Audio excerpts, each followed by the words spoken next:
আসসালামু আলাইকুম। আজকে আমি আপনাদেরকে তালের পিঠা করে দেখাবো। সেজন্য প্রথমে আমি একটা বাটিতে নিয়ে নিয়েছি তালের রস এবং সেই সাথে দিয়ে দিয়েছি কিছুটা আটা এবং তার দ্বিগুণ পরিমাণ চাউলের গুঁড়া, স্বাদ মতো লবণ এবং সামান্য চিনি। তারপর এইগুলো দিয়ে মিক্সার করে নেব। আপনাদের যদি ডোটা বেশি টাইট হয়ে যায়, শক্ত হয়ে যায়, তাহলে আপনারা একটু পানি দিয়ে অ্যাড করে পাতলা করে নেবেন।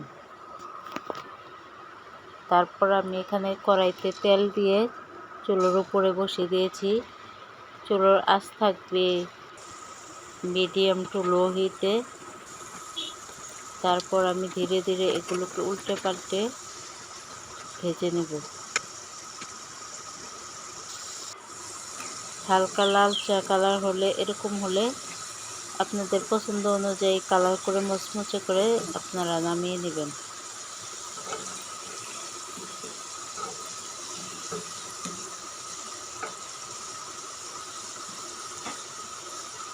আপনারা প্লিজ আমার চ্যানেলটি সাবস্ক্রাইব করে পাশে থাকবেন।